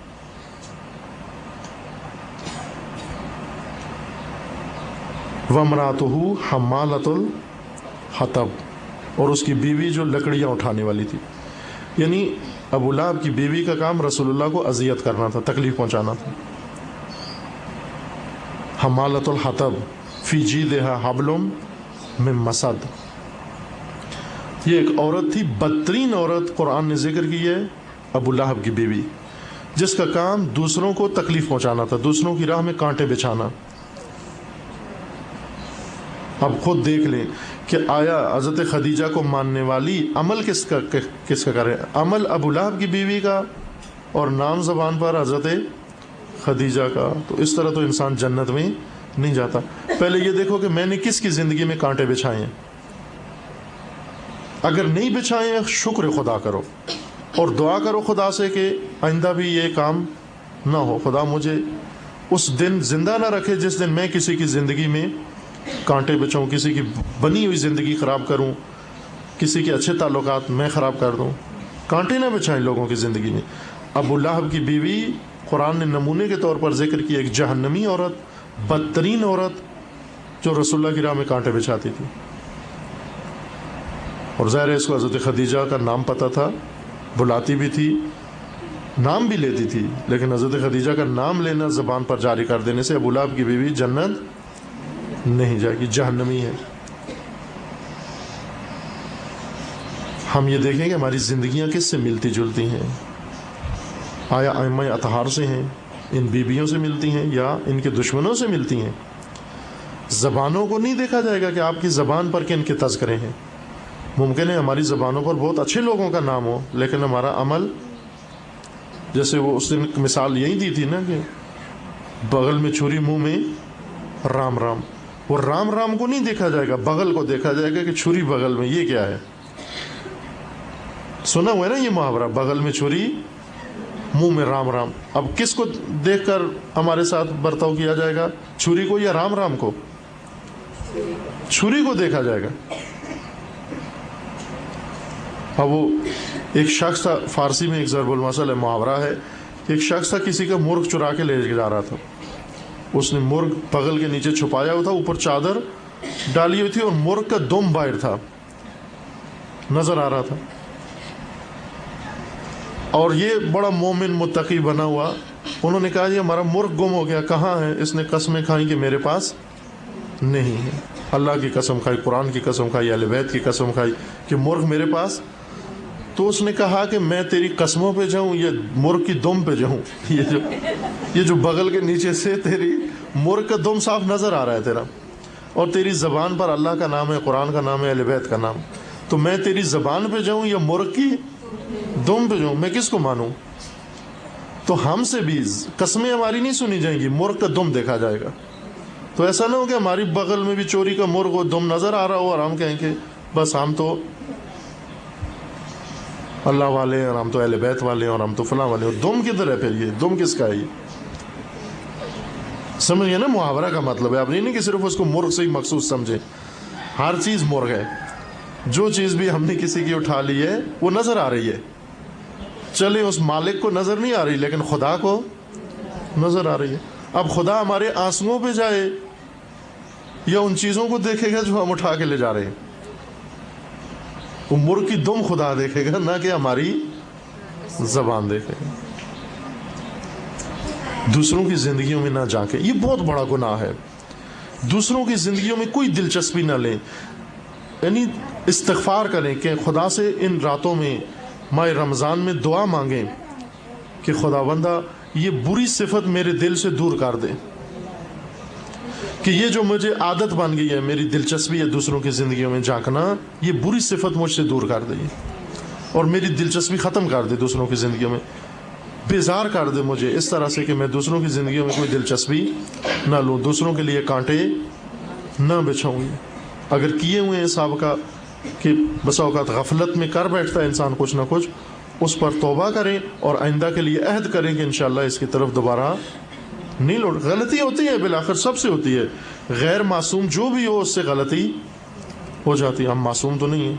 کوئی کہے کہ نہ میں نے آج تک نہیں کی، یہ سب سے خراب آدمی وہ ہے جو کہے کہ میں نے آج تک یہ کام نہیں، کہیں کیا ہے، خوب نہیں معلوم تھا کیا ہے، آج معلوم ہو گیا ہے لہٰذا آج سے عہد کر لیا ہے کہ آئندہ نہیں ہوگا۔ خوب سابقہ جو کیا اس کی بابت خدا سے توبہ کرنی ہے، معذرت کرنی ہے۔ انشاءاللہ خدا کی ذات کریم ہے، ہم اہل بیت کا واسطہ دے کر، حضرت خدیجہ کا واسطہ دے کر خدا سے مانگیں کہ خداوند تعالیٰ ہمیں معاف کر دے۔ یہ بیویاں خدا نے ان کو بنایا ہے، سیرت بنائی ہے ان کی، تاکہ نمونہ پیش کریں، ان کی سیرت پر عمل کریں۔ خواتین، سیرت حضرت خدیجہ بہت عمدہ سیرت ہے، تربیت کے لیے بہت ضروری ہے کہ ہم اس بی بی کی سیرت پر عمل کریں کہ اس بی بی نے کیا کچھ کیا۔ آپ نے سنا ہوا ہے کہ ایک مکہ کے اندر ایک بہت ہی مہذب خاتون کے طور پر جانی پہچانی جاتی تھی، مہذب خاتون کے طور پر. یعنی اگر کسی جس طرح مکہ میں چلے جاتے آپ اس وقت ہوتے جا کر پوچھتے کہ سب سے زیادہ امانت دار آدمی کون ہے؟ مشرک و کافر و منافق و سب یک زبان کہیں گے محمد رسول اللہ. اللہم صلی اللہ علیہ وسلم. اسی طرح مکہ میں جا کر پوچھتے ہیں کہ سب سے زیادہ باشخصیت کون ہے؟ حضرت خدیجہ معصوم بھی نہیں ہے، حضرت زہرا معصومہ ہے، لیکن حضرت خدیجہ اس مقام عصمت پر فائز نہیں ہے جو خدا کا لطف خاص ہوتا ہے ائمہ معصومین.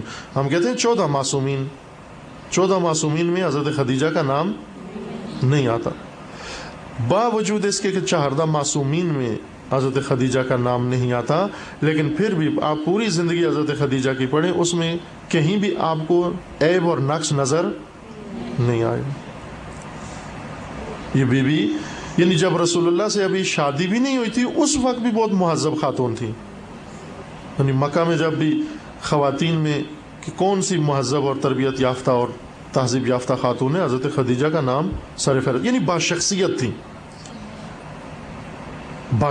تھی، با کردار تھی، ابھی اسلام بھی قبول نہیں کیا پھر بھی باشخصیت تھی. یہ ہے مہم چیز کہ خاتون اگر اپنی شخصیت بنا لے، اپنا کردار بنا لے، وہ بہت اہم کردار ادا کر سکتی ہے.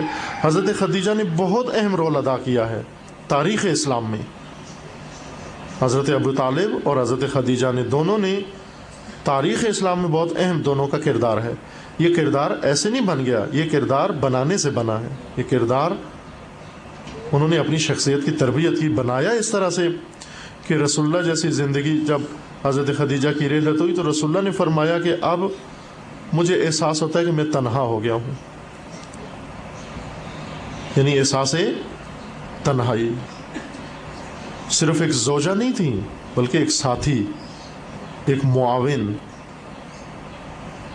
تمام سختیاں رسول اللہ کی دور ہو جاتی تھیں جب حضرت خدیجہ مثلا سامنے آتی اور آ کر نہ صرف ایک میاں بیوی کے تعلقات تھے، نہ ایک اتنی مہذب خاتون تھیں، اس لہجے میں رسول اللہ سے بولتی کہ رسول اللہ کی وہ سختیاں جو باہر مشرکین کی طرف سے پیش آتی وہ بھی دل سے دور ہو جاتی.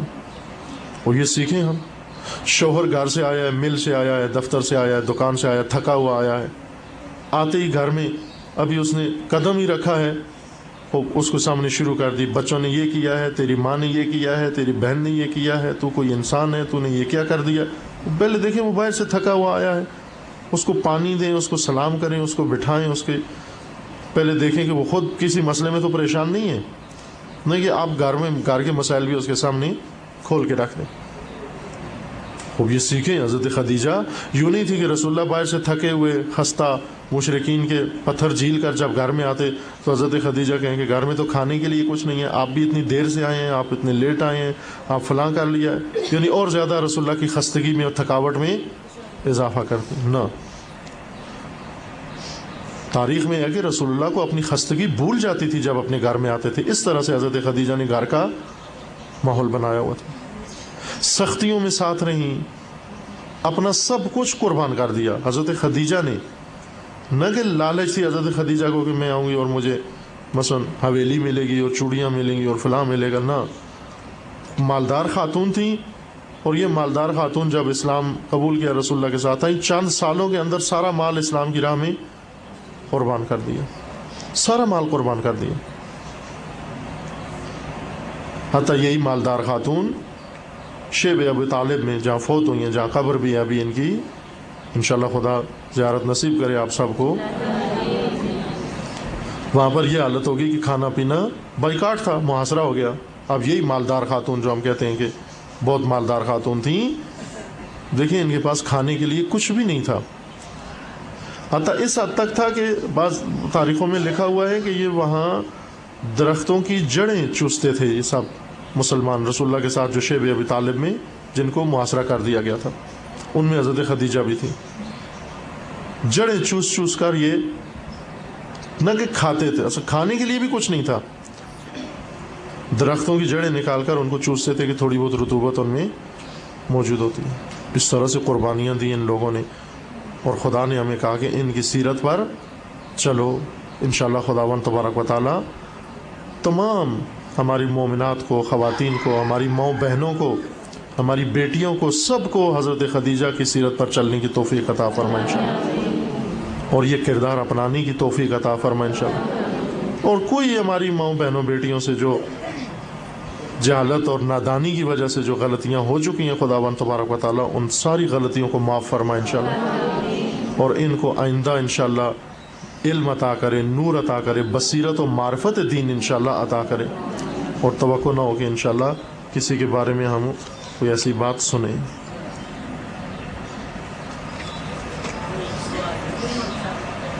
بار محمد و اہل بیت محمد صلوات. اللہم صل علی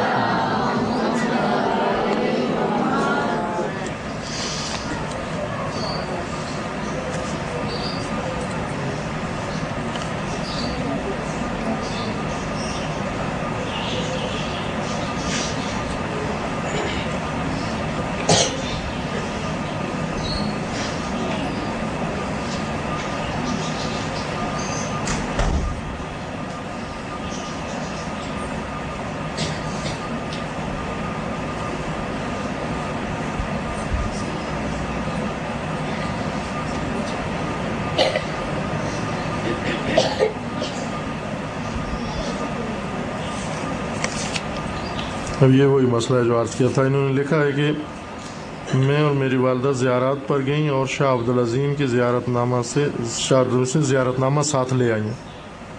بذات خود بھی حرم میں مشہدی میں نماز ادا کر رہی تھیں. وہاں سے مجھے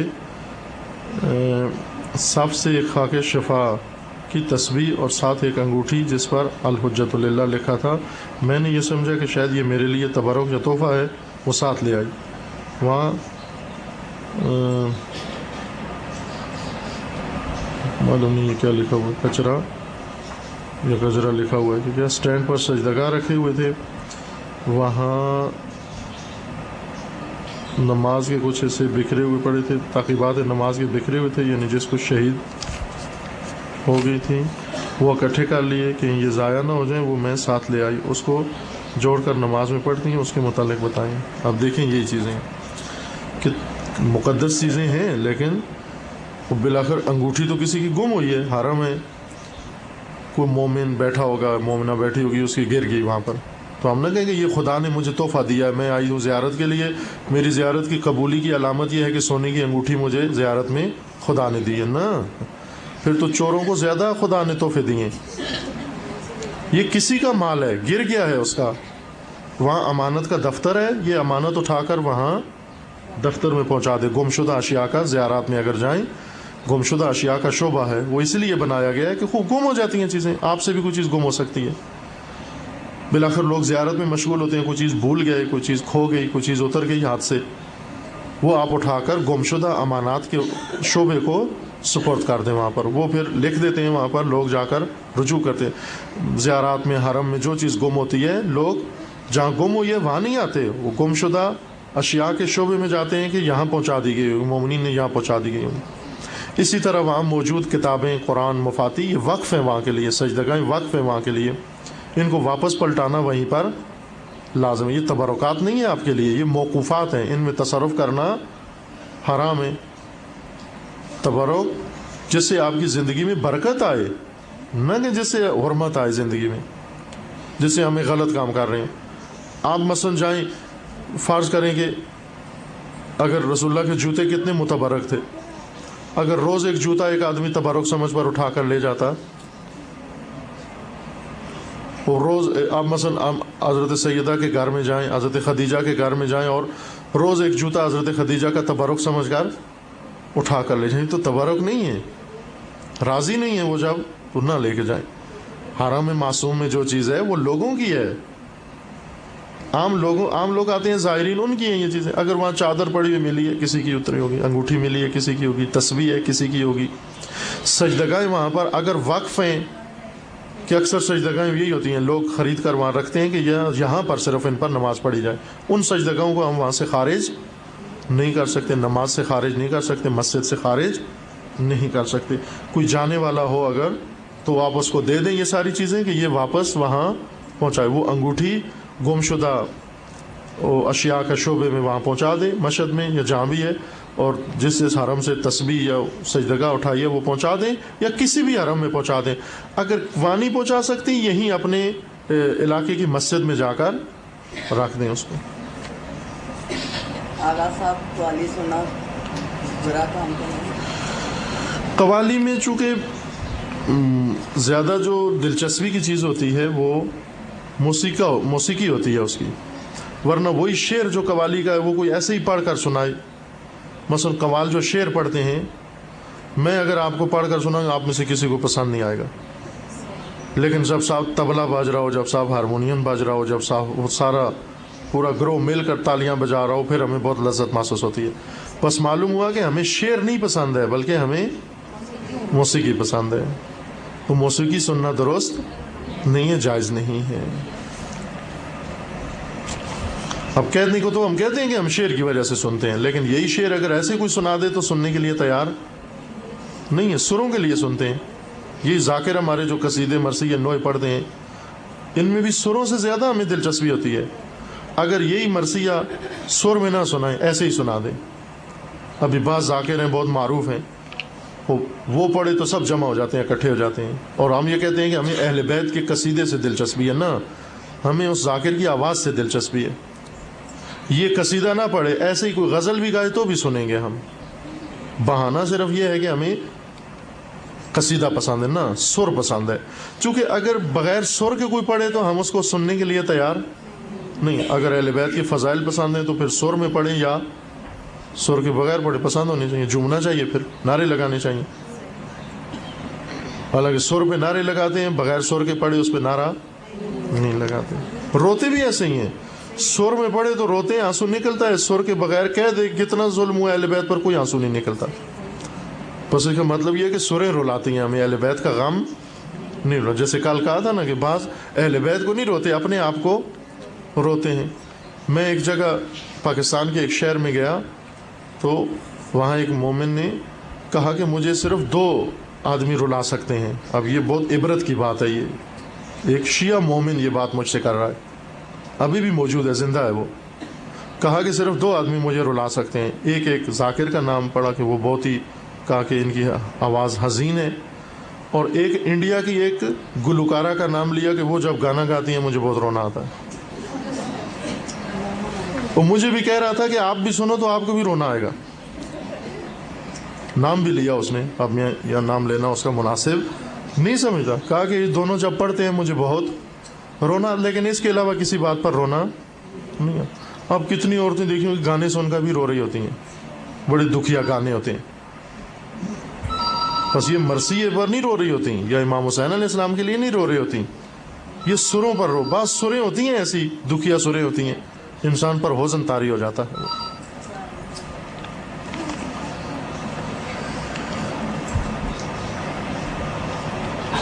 لکھا ہوا ہے کہ جب امام زمانہ اجل اللہ تعالی فرج و شریف ظہور فرمائیں گے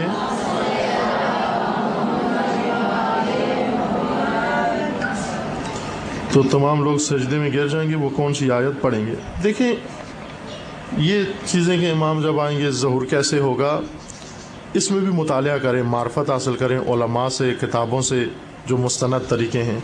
یہ اتفاقاً ایک ایسا موضوع ہے, میں عرض کروں گا تفصیل سے, آج تو وقت گزر گیا ہے, کہ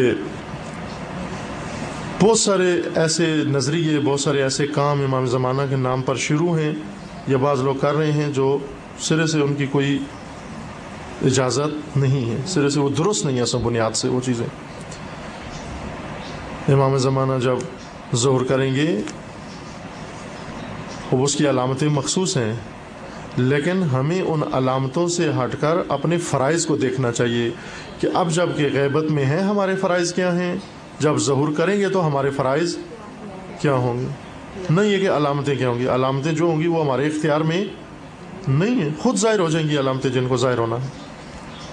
اور امام زمانہ کے ظہور کا طریقہ یہ نہیں ہے کہ ہم مثلا لمبی لمبی تسبیحیں پڑھیں, لمبے لمبے مثلا دعائیں پڑھیں تو ظہور ہو جائے گا. دعاؤں سے اگر ظہور ہوتا تو ابھی تک ہو چکا ہوتا. دعاؤں سے زیادہ چاہیے, ہمیں حکم ہے دعا کرنے کا. لیکن دعا کے ساتھ عمل بھی ہے، دعا کے ساتھ کوئی اور بھی کام، فرائض بھی ہیں. وہ فرائض جب تک ہم بجا نہیں لائیں گے ظہور نہیں ہوگا. میں رات کی مجلس میں، وہاں مردوں کی مجلس میں بھی کہا تھا، وہاں شاید خواتین بھی میرے خیال میں شرکت کرتی ہیں وہاں بعض، وہاں پر عرض کیا تھا کہ ہمیں زیادہ توجہ اسباب ظہور پر، یعنی فرائض امت کے کیا بنتے ہیں. امام امت کی وجہ سے غائب ہے، نہ کسی اور وجہ سے غائب ہے، امت کی وجہ سے غائب ہے. چونکہ امام کو امت نہیں ملی، وہ لوگ جو مطیع امام ہوں، فرمان بردار امام ہوں، تابع امام ہوں، دستورات امام پر عمل کریں، وہ لوگ موجود نہیں تھے اور آج بھی نہیں ہیں. جس دن وہ پیدا ہو گئے امام آ جائیں گے، جس دن پیدا ہو گئے وہ امام آ جائیں گے. اب اس کو شعبدہ بازی نہیں بنانا چاہیے، اس کو دکانداری میں تبدیل نہیں کرنا چاہیے.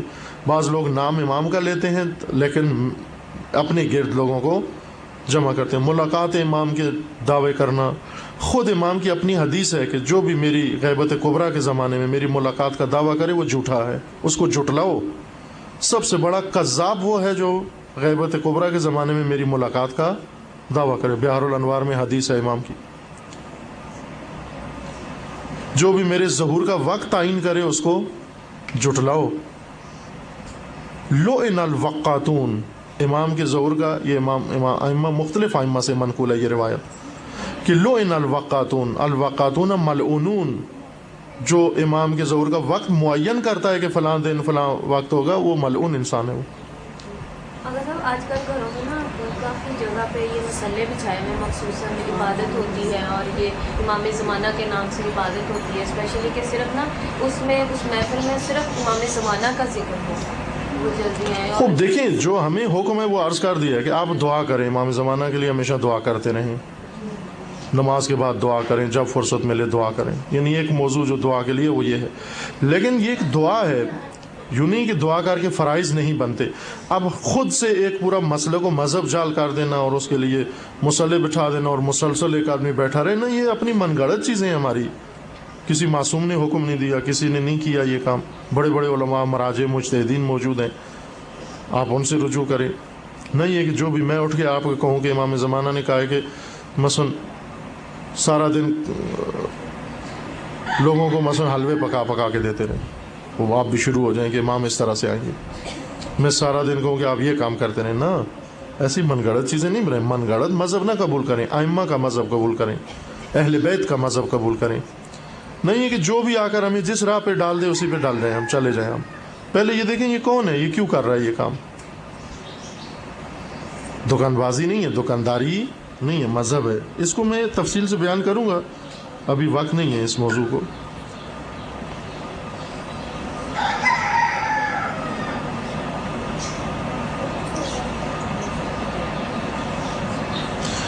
لکھا ہے کہ کیا ایک ہی گھر میں ایک کنبہ کے افراد ہوتے ہوئے بھی جیسا کہ فریج میں یا گھر میں ہر چیز کو پوچھ کر لے جانے بذات خود بھی وہ اسی طرح کرے گھر سے جس طرح دوسرے لیں؟ نہ، اگر آپ کا اپنا گھر ہے جس کی چیز ہے، مثلا فرض کر لیں کہ حتیٰ شرعاً یوں بھی ہے. ہمارے یہاں تو اب یہ ہے کہ شوہر کی چیزیں بیوی کی ہیں، بیوی کی چیزیں شوہر کی ہیں. بعض بیویوں کو یہ عادت ہے شوہر کے جیب کی تلاشی لیتی ہیں، شوہر راضی نہیں، حق نہیں بنتا آپ کو اس کے جیب ٹٹولنا، اس کے کوٹ دیکھنا، اس کے جیب میں دیکھنا کیا ہے، پیسے کیا ہے، فلاں کیا ہے. نہ، حق نہیں بنتا اگر وہ راضی نہیں ہے. اس حد تک حقوق کا خیال رکھیں آپ. بیٹے کے جیب میں ایک چیز ہے، بیٹا راضی نہیں ہے، وہ ماں نہ دیکھے. ماں کے پاس ایک چیز ہے، بیٹا راضی نہیں، ماں راضی نہیں ہے، بیٹا نہ دیکھے. بیٹی، ماں، بالکل حقوق ہیں یہ سارے، اور اجازت لیں. لیکن کچھ چیزیں گھر میں سب کے استعمال کی ہیں. مثلا فرض کر لیں فریج میں جو چیز پڑی ہو یہ سارے افراد کے لیے، بچے رکھی اسی لیے گئی ہے کہ سب استعمال کریں، خوب نہ کریں. اگر مخصوص ہے کسی خاص، مثلا فرض کر لیں کہ ایک آئس کریم خرید کے ایک بچہ لایا ہے خود کھانے کے لیے، دوسرے پوچھ کے کھا سکتے ہیں، بغیر پوچھے نہیں کھا سکتے.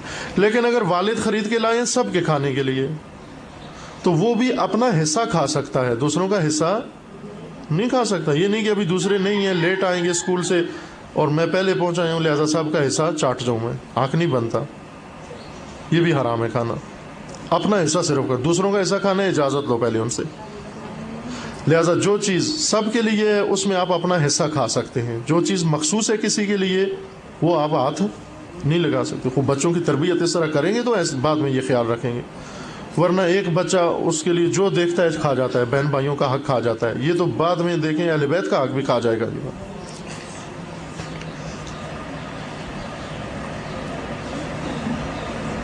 حتیٰ جو تحفے, مثلا فرض کریں ایک بچے کے لیے ایک تحفہ آپ نے خریدا ہے, یا ایک شخص کے لیے گھر میں ایک تحفہ آپ نے خریدا ہے, وہ اس کا ہے, دوسرے افراد خانہ اس کی اجازت سے اس ہدیے میں, اس تحفے میں تصرف کر سکتے ہیں, وہ ہدیہ اس کا ہے, یہ خیال رکھیں اس کے لیے.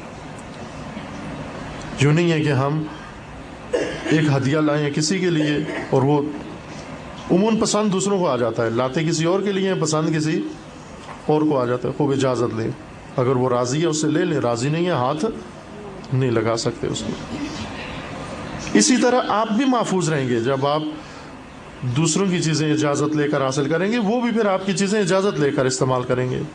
ورنہ آپ اگر بغیر اجازت کے دسترس میں رکھیں چیزیں, ہر ایک تک آپ کا ہاتھ پہنچ جائے, پھر آپ کی ہر چیز خطرے میں ہے.